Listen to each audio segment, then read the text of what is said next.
Sinos no milharal. O vento morreu ao entardecer. Foi quando o primeiro sino tocou. A fazenda Whittaker ficava a quilômetros de qualquer cidade, perdida entre campos secos e fileiras intermináveis de milharal. Por décadas ninguém passava por ali. As cercas estavam podres, o celeiro caía aos pedaços, e no centro de tudo, o milharal permanecia vivo, como se recusasse a morrer. Eu não devia estar ali. Meu nome é Laura Mendes, estudante de fotografia. Eu fazia um trabalho sobre lugares abandonados no interior do Kansas, e a fazenda Whittaker era perfeita. Ruínas, lendas e silêncio. Me disseram que nas noites sem vento, sinos tocam dentro do milharal, mesmo que ninguém consiga encontrar de onde vem o som. Cheguei pouco antes do pôr do sol, sozinha. O céu era uma mancha laranja, e o ar cheirava a terra queimada. Levei minha câmera, uma lanterna e um gravador de som. O portão rangeu quando empurrei. Um corvo soltou um grito áspero do alto de uma cerca. O chão estava coberto de folhas mortas e espigas apodrecidas, mas o milharal parecia vivo. As espigas balançavam mesmo sem vento. Eu podia jurar que ouvi um sussurro fraco, como uma prece sendo repetida em coro. Apertei o gravador. Primeira gravação. Fazenda Whittaker. Nenhum vento. O milharal parece se mover por conta própria. Andei até a entrada do campo. Os caules se erguiam altos, ásperos, bloqueando a luz. O cheiro era estranho. Não de planta, mas de carne velha. Dei mais um passo e o som veio. Tlim. Um sino pequeno, distante. O som cortou o ar parado e fez meu estômago revirar. Mais 2 passos. Tlim. Outro som, mais próximo. Deve haver cabos de metal. Murmurei, tentando me convencer. Mas quando iluminei o caminho com a lanterna, percebi algo pendurado entre as espigas. Um fio enferrujado. E nele, um pequeno sino de bronze coberto de pó. Toquei nele. O ar ficou pesado, e o milharal pareceu prender a respiração. Foi quando vi o rosto. Entre 2 fileiras de espigas, uma forma branca. Um rosto humano, pendurado entre os caules, os olhos abertos e a boca distorcida em silêncio. Não era uma máscara. Era pele. Soltei um grito e tropecei para trás. A lanterna caiu no chão e o sino balançou novamente. Tlim. Fazendo o rosto mexer, como se tentasse falar. Corri de volta para o carro. Mas quando cheguei ao portão, o carro não estava mais lá. Apenas marcas de pneus que desapareciam na lama. Calma, Laura, respira. O céu escurecia rápido. O vento não voltava.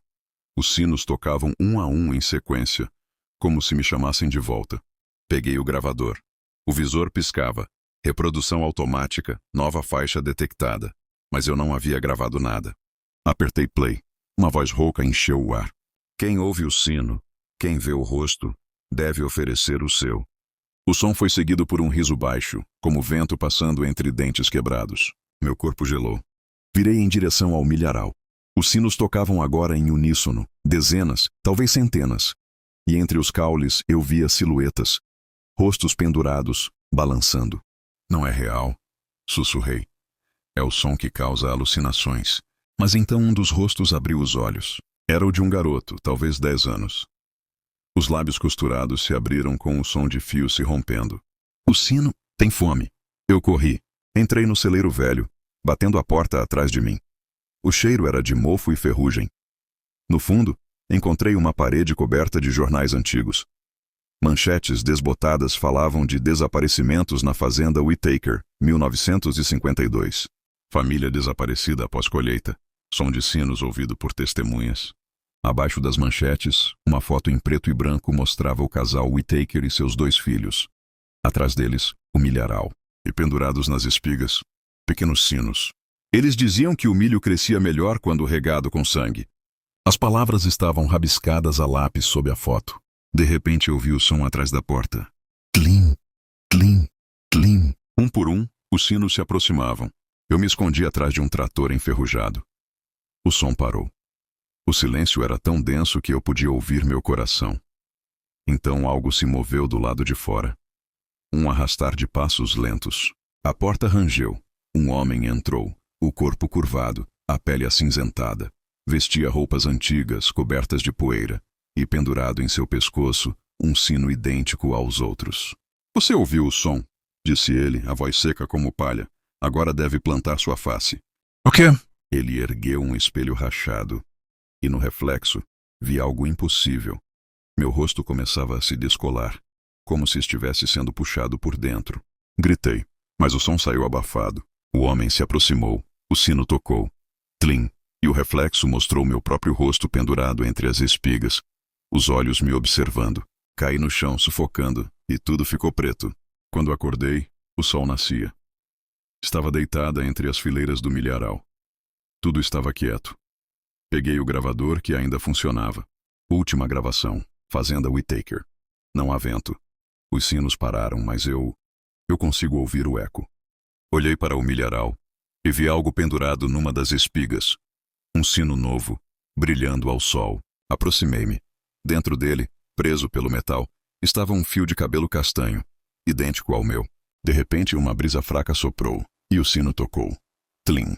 E nas sombras entre as espigas, dezenas de rostos abriram os olhos, todos iguais ao meu. A Casa da Rua 13. Dizem que a Casa da Rua 13 só existe de verdade uma noite por ano, no Halloween.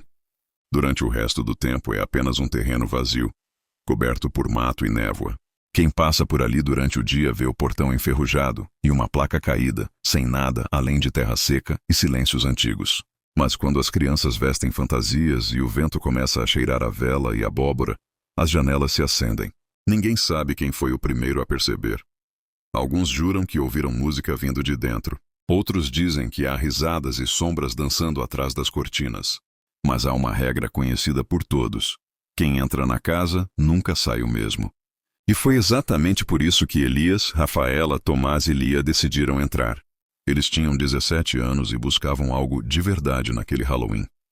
Queriam uma história para contar e para postar. A Casa da Rua 13 era perfeita. Levaram lanternas, celulares e coragem disfarçada de ironia.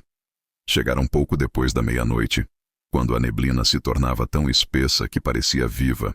O portão rangeu quando Elias o empurrou. Parece que alguém nos esperava, disse ele tentando rir. Rafaela revirou os olhos. É só uma casa velha. Mas ninguém comentou o fato de que, enquanto do lado de fora a rua estava escura, todas as luzes da casa estavam acesas. O primeiro cômodo, o espelho de Elias. Assim que cruzaram o limiar, o ar mudou. O cheiro de poeira foi substituído por algo doce, quase metálico. O chão rangeu sob os passos, e as portas se fecharam atrás deles com um estalo seco. O hall de entrada estava repleto de espelhos, antigos trincados de molduras douradas. Elias, que sempre teve medo do próprio reflexo, uma fobia infantil que nunca confessara, sentiu o estômago revirar. Cada espelho refletia não apenas o grupo, mas versões distorcidas. Suas expressões estavam erradas. O sorriso de Rafaela era largo demais. Os olhos de Tomás pareciam vazios. E o reflexo de Elias piscou. Mas ele não piscara. O reflexo moveu-se um segundo depois, como se houvesse um atraso, um descompasso entre o real e o espelhado. Então, o reflexo de Elias ergueu a mão e o chamou. Ele se aproximou, hipnotizado. O vidro tremia como água. Quando a ponta de seu dedo encostou na superfície, a imagem sorriu e o puxou. O som foi breve, como um sopro. Os outros três se viraram apenas a tempo de ver Elias desaparecer dentro do espelho. No vidro, seu reflexo continuava lá, imóvel, com os olhos cheios de pavor. O segundo cômodo, o berço de Rafaela. Tomás tentou quebrar o espelho, mas o vidro era firme como pedra. Talvez seja algum truque, sussurrou Lia, mas a voz dela tremia. Uma porta se abriu sozinha à esquerda, e uma luz fraca piscou lá dentro. Se Elias foi por ali, precisamos seguir, disse Rafaela mesmo sem acreditar. O cômodo era um quarto de bebê. O berço balançava lentamente, sem que ninguém o tocasse. Uma caixinha de música tocava uma melodia infantil, repetitiva, e havia bonecas espalhadas pelo chão, todas sem olhos. Rafaela se aproximou, lembrando do que mais a aterrorizava. Bebês chorando. Desde pequena, o som fazia seu corpo estremecer. E então, como se a casa ouvisse seus pensamentos, um choro ecoou do berço. Baixo, depois mais alto. O cobertor começou a se mover. Rafaela recuou, mas as bonecas levantaram a cabeça ao mesmo tempo, sem olhos, encarando-a. Do berço, uma mão minúscula e azulada surgiu, segurando a grade. O choro virou gargalhada. Tomás tentou puxá-la para fora, mas a madeira do chão se abriu sob os pés dela, e um braço de criança, feito de cera e sombra, a agarrou pelo tornozelo. Quando a música parou, Rafaela também desapareceu. O terceiro cômodo, O corredor de Tomás. Restaram apenas Tomás e Lia. Isso é impossível, ele dizia ofegante. Deve haver uma saída. Mas todas as portas levavam ao mesmo corredor. Longo, com dezenas de retratos antigos nas paredes. Em cada quadro, uma pessoa com o rosto coberto por uma sombra. Tomás sempre teve medo de ser observado. Desde criança sentia que algo o seguia nos espelhos e janelas. Agora, ele tinha certeza. Os olhos das figuras nos quadros começaram a brilhar. Primeiro um, depois outro. Seguiam-no enquanto caminhava. Quando tentou correr, o corredor pareceu se esticar. As luzes piscavam, e os passos atrás dele ecoavam em sincronia. 1, 2, 3. Ele se virou. Uma sombra estava lá, imóvel, com um sorriso cortando o rosto. "Pare de me seguir!" gritou, mas a sombra repetiu o mesmo grito com sua própria voz. Então ela avançou e o corredor apagou. O quarto cômodo. O espelho de Lia. Lia ficou sozinha. As luzes se apagaram e a casa começou a respirar. Podia sentir o pulsar das paredes, como se tivesse entrado num corpo vivo. Caminhou sem saber para onde ir, chorando, chamando pelos amigos. Nenhuma resposta. A sala seguinte era circular, com uma única cadeira no centro. Acima dela, um lustre quebrado balançava, lançando sombras giratórias. Lia se aproximou da cadeira e viu uma fita de vídeo em cima dela, com seu nome escrito. Lia Play. Ela colocou o celular na lanterna e olhou ao redor. Uma velha TV estava num canto. Colocou a fita no aparelho. A imagem chiou por alguns segundos antes de surgir uma gravação. Ela mesma, entrando na casa, rindo com os amigos. Depois, a imagem mudou. Mostrava Lia chorando sozinha, tentando sair, exatamente como estava agora. E então na tela, Lia se via sendo observada por uma figura parada atrás dela. Ela se virou devagar. A figura estava lá, idêntica a ela, mas com os olhos totalmente pretos. O reflexo vivo sorriu e disse: "Agora é a sua vez de olhar." A fita caiu no chão, rodando sozinha, e a tela da TV começou a refletir apenas escuridão. Na manhã seguinte, a casa da Rua 13 desapareceu. O terreno voltou a ser vazio, coberto de grama seca e vento frio. Mas quem passava por lá jurava ouvir algo vindo debaixo da terra. Um choro distante, um riso, um murmúrio chamando por alguém. E todos os anos no Halloween, as luzes se acendem de novo. Dentro delas, 4 sombras caminham pelos cômodos, presas aos próprios medos, repetindo eternamente a mesma noite. O espelho do corvo. Nunca fui supersticiosa. Cresci em meio a livros, não em contos de fantasmas. Talvez por isso tenha aceitado cuidar da velha casa da minha tia-avó por uns dias, enquanto ela viajava. Era uma casa vitoriana, afastada do centro da cidade, repleta de móveis cobertos por lençóis e cheiro de madeira úmida. No primeiro dia encontrei o espelho. Ficava no corredor do andar de cima, encostado na parede entre 2 quartos. Era enorme. Moldura de ferro escurecido, adornada por esculturas de corvos, com as asas abertas e os olhos de vidro. Um deles estava rachado, o que dava a impressão de que o pássaro me observava com desprezo. Lembro de ter rido e dito em voz alta: "Que coisa sinistra, tia!" Mas havia algo de errado nele. O reflexo parecia atrasado. Quando eu me movia, a imagem demorava 1 segundo a acompanhar. Pensei que fosse a luz fraca do corredor, até que notei outro detalhe. A mim mesma no espelho, olhando direto para mim, mesmo quando eu desviava o olhar. De noite ouvi o primeiro som, um toque-toque-toque suave, como se unhas raspassem o vidro. Saí do quarto, achando que fosse o vento batendo nas janelas, mas o som vinha do espelho. Fiquei parada diante dele. O corredor estava escuro, iluminado apenas por um filete de luz da lua atravessando a vidraça. Quando me aproximei, o som cessou. Por um instante achei que fosse imaginação. Então, a superfície ondulou levemente, como água agitada, e vi algo se mover dentro do reflexo. Uma sombra com a forma de um corvo, pousando sobre meu ombro no espelho. Mas atrás de mim não havia nada. Voltei correndo para o quarto e tranquei a porta. No dia seguinte, tentei ignorar o que vi. Era 31 de outubro, Halloween. As ruas da cidade estariam cheias de crianças fantasiadas. E eu estava ali, sozinha, numa casa com um espelho assombrado. Decidi cobri-lo com um lençol, mas quando subi ao corredor, percebi que o espelho estava limpo, polido como se alguém o tivesse esfregado com zelo. A moldura, antes escurecida, agora brilhava. E dentro do reflexo, a casa parecia diferente, mais escura. As paredes tinham rachaduras que não existiam de verdade, e o papel de parede estava descascado. Havia um vulto no fundo do corredor refletido, imóvel, distante. E o que me fez estremecer foi que, no espelho, o vulto parecia eu, mas eu estava parada diante dele. Meu reflexo estava olhando diretamente para mim, mas não imitava meus movimentos. Ele inclinou a cabeça levemente como um corvo curioso e sorriu. Senti um arrepio percorrer minha espinha. Dei um passo para trás. O reflexo não. Isso não é real, murmurei tentando convencer a mim mesma. Então ele ergueu a mão e encostou o dedo no vidro. O som ecoou no corredor. Toc, toc, toc. O mesmo som da noite anterior. E uma rachadura surgiu no centro do espelho. Tentei cobrir o espelho com o lençol, mas ele escorregava como se algo o repelisse. A superfície tremia, emitindo um leve zumbido, e a rachadura se espalhava, formando veios finos, como asas se abrindo. A luz do corredor piscou. Por um instante, vi o outro lado. A casa invertida. Eu de pé, observando-me através do vidro. Mas o reflexo sorriu, e quando sorriu, os dentes eram pretos, pontiagudos. Atrás dele, centenas de corvos empoleirados nas sombras começaram a bater asas. Eu quero sair. Ouvi uma voz sussurrar abafada do outro lado do espelho. Só por uma noite. Gelei. A voz era minha. Corri. Desci as escadas tropeçando. Bati a porta do quarto e fiquei lá até o amanhecer, ouvindo o bater das asas e o leve toque-toque-toque vindo do andar de cima. Na manhã seguinte, tudo estava quieto. O espelho coberto de poeira novamente. O corredor, silencioso. Decidi ir embora. Mas antes de sair, por alguma razão estúpida, voltei lá. Talvez para provar a mim mesma que não havia nada. O reflexo parecia normal. Cansada, sorri para ele e murmurei. Acabou. Meu reflexo respondeu, mas não com o mesmo sorriso.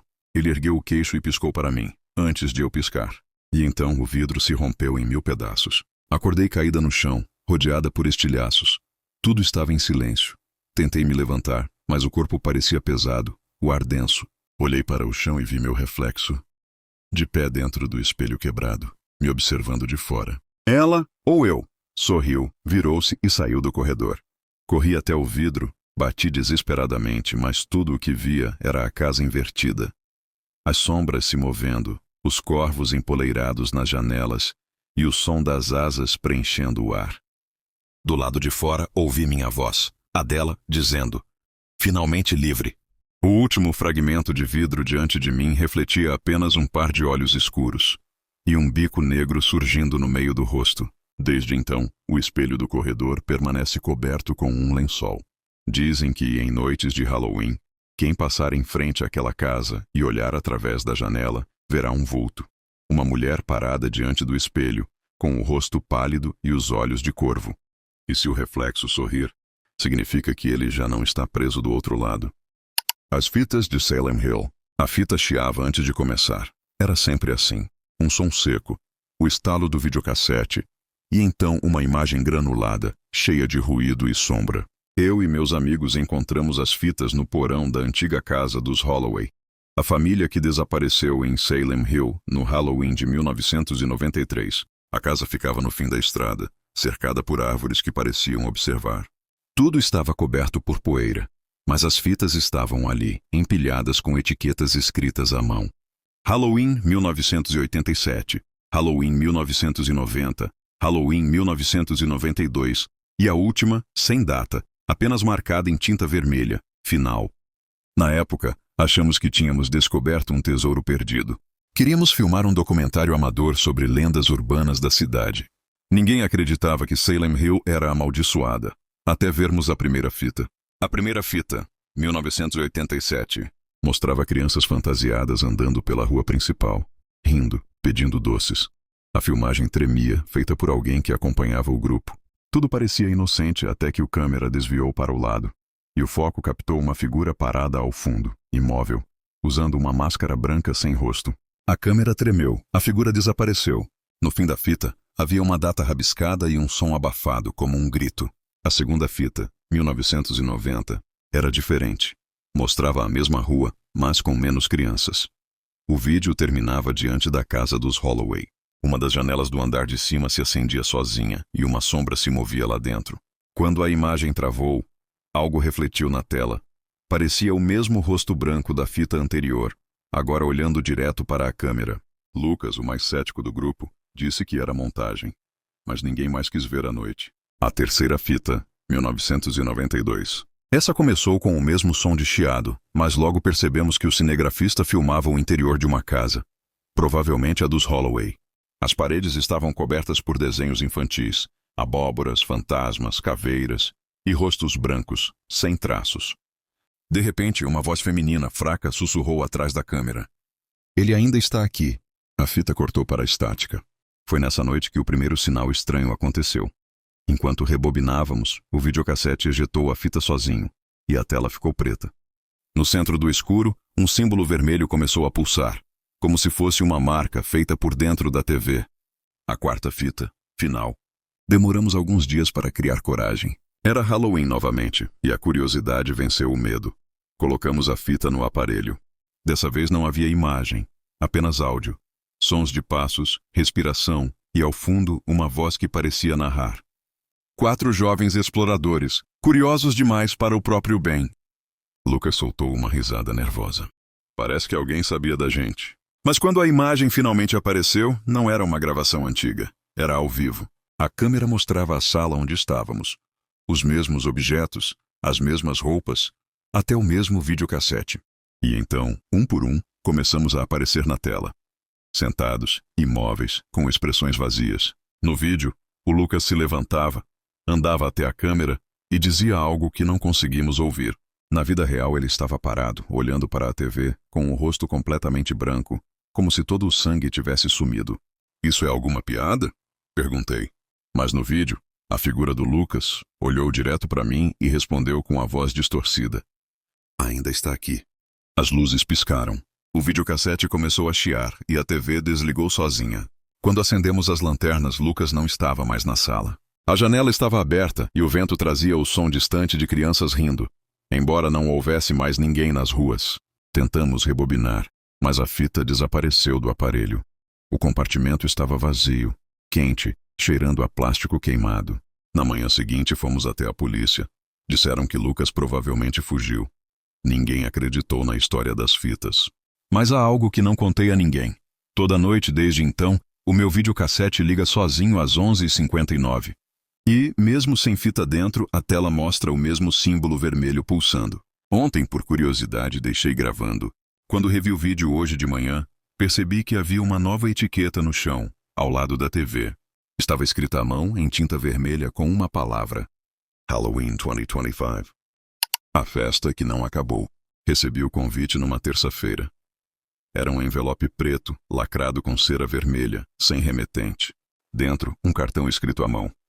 Você está convidado para a festa de Halloween na mansão Holloway. 31 de outubro, às R$ 23. Traje obrigatório. Achei que fosse uma brincadeira. Alguém do trabalho, talvez. O papel parecia antigo, e a caligrafia, elegante de outro tempo. Mesmo assim, o mistério me intrigou. Passei a semana tentando descobrir quem mais tinha sido convidado, mas ninguém sabia de nada. Na noite do Halloween, dirigi por quase 1 hora até uma estrada rural cercada por árvores retorcidas. O GPS perdeu o sinal e a névoa engoliu os faróis. Quase desisti, até ver um portão de ferro aberto, e atrás dele, uma mansão enorme, de janelas iluminadas e música antiga ecoando de dentro. Estacionei e vesti minha fantasia de vampiro. Quando subi os degraus da varanda, a porta se abriu sozinha. O ar cheirava a vela, mofo e perfume doce. Lá dentro, o salão era imenso. Lustres de cristal, espelhos dourados, cortinas de veludo e dezenas de pessoas dançando ao som de uma banda que tocava jazz dos anos 70. Todos estavam incrivelmente bem vestidos, com fantasias detalhadas. Damas, condes, fantasmas, soldados, mas havia algo estranho neles. As roupas pareciam autênticas, não fantasias. O modo como se moviam era contido, como se estivessem presos em um ritmo que não parava nunca. Uma mulher de vestido prateado me cumprimentou com um sorriso. Que bom que você veio. A voz dela era suave, mas distante. Você chegou a tempo. A tempo de quê? Perguntei. Ela apenas sorriu e me ofereceu uma taça de champanhe. Quando bebi, senti um gosto metálico, como ferrugem. A música aumentou. Um homem mascarado subiu ao palco e anunciou. À meia-noite brindaremos aos novos convidados. Olhei em volta. Havia mais 2 rostos que, como eu, pareciam deslocados. Jovens, com celulares na mão, tentando sinal de rede. Um deles, uma garota de cabelo ruivo, se aproximou. Você também recebeu um convite estranho, né? Sussurrou. Isso tá me deixando nervosa. Antes que eu respondesse, uma senhora passou por nós e, ao encostar no ombro da garota, vi algo impossível. O toque dela deixou um rastro de névoa, e por um segundo a pele da mulher pareceu transparente. O relógio do salão bateu meia-noite. A música parou. As luzes piscavam. O homem mascarado ergueu a taça. Um brinde aos que chegaram depois da queda. Todos repetiram em coro. Depois da queda! A garota ruiva agarrou meu braço. A gente precisa sair daqui. Agora! Corremos até a porta, mas ela estava trancada. As janelas também. As risadas atrás de nós se transformaram em ecos distorcidos, longos, metálicos. Quando olhei de volta, os convidados não pareciam mais humanos. As faces estavam cinzentas, os olhos fundos e vazios, os movimentos quebrados como marionetes em decomposição. A mulher do vestido prateado se aproximou, agora com o rosto coberto de rachaduras. Não tenha medo, sussurrou. É só o começo da festa.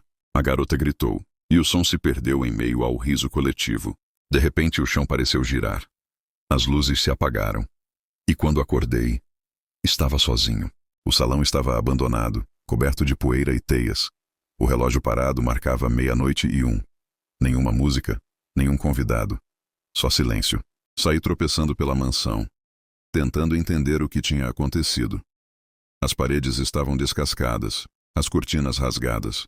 Era como se ninguém morasse ali há décadas. Encontrei um espelho grande e encardido. Quando olhei, quase desmaiei. Eu ainda usava a fantasia, mas meu rosto estava diferente. Pálido, sem cor, meus olhos acinzentados. Um som ecoou atrás de mim. Passos arrastados. Virei devagar e vi a mulher prateada outra vez, sorrindo do mesmo jeito. Não se preocupe, disse ela. No próximo Halloween você é quem vai receber os novos convidados. Ela me entregou um envelope preto lacrado com cera vermelha. No centro, meu nome. Senti a garganta secar. O som da banda começou a tocar novamente, o mesmo jazz abafado vindo de lugar nenhum. As luzes se acenderam e as sombras começaram a dançar. Quando tentei correr, percebi que meus pés não se moviam. Estavam colados ao chão, como se o piso me engolisse lentamente. A música crescia, os rostos surgiam ao meu redor, e uma voz ecoou dentro da minha cabeça. A festa nunca acaba, ela apenas espera por novos convidados. Dizem que, toda noite de Halloween, a mansão Holloway volta a se iluminar. Quem aceita o convite, nunca mais é visto. Mas às vezes alguém encontra um envelope preto na caixa de correio, e o ciclo recomeça.